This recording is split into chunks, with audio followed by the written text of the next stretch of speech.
வணக்கம் மக்களே! ஒரு முக்கியமான செய்தி. இஸ்ரேல், லெபனானுக்கு இடையில ஒரு அமைதி உடன்படிக்கை ஒன்று கைச்சாத்திடப்பட்டிருக்குது.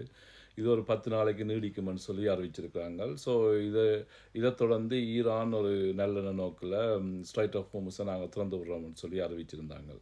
ஆனா, அமெரிக்கா என்ன சொல்லியிருக்காங்கன்னு சொன்னா, தாங்கள் ஈரானுக்கு வர்றது, ஈரான்லேருந்து வெளிக்கிடுற எல்லா கப்பல்களையும் தாங்கள் முடக்குவோம்ன்னு சொல்லியும், இது வந்து ஒரு ஒரு டீல் ஒன்று எட்டப்படும் வரைக்கும் தொடரும்ன்னு சொல்லி அமெரிக்கா அறிவிச்சிருக்காங்க.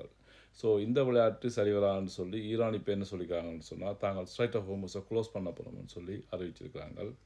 ஸோ அமெரிக்கா தானாகவே முன் வந்து இந்த விளையாட்டை நிப்பாட்டினா உண்டு, இல்லைன்னு சொன்னால் ஸ்ட்ரைட் ஆஃப் ஹோர்முஸை வந்து ஈரான் க்ளோஸ் பண்ணுறதுக்கான சந்தர்ப்பங்கள்லாம் அதிகமாக இருக்குது.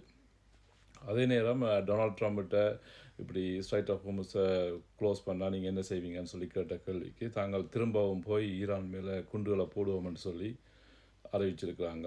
ஸோ இதுதான் சிச்சுவேஷன் வந்து கொஞ்சம் பேர்ஸான ஒரு சிச்சுவேஷனுக்கு போய் கொண்டிருக்குது. அதே நேரம் நேட்டோ நாடுகள் அமெரிக்காட்ட போய் நாங்கள் உங்களுக்கு உதவி செய்யவான்னு சொல்லி கேட்டதுக்கு டொனால்ட் ட்ரம்ப் நல்லா திட்டி தீர்த்திருக்கார் வந்து, நீங்கள் விலகி நில்லுங்கோ, நீங்கள் ஒன்றுக்கு உதவாத ஆக்கள்னு சொல்லி பேசியிருக்கார். ஸோ அடுத்த கட்டம் எப்படி போக போகுதுன்னு சொல்லி நாங்கள் பொறுத்து இருந்து பார்ப்போம். அடுத்த வீடியோவில் சந்திப்போம். நன்றி, வணக்கம்.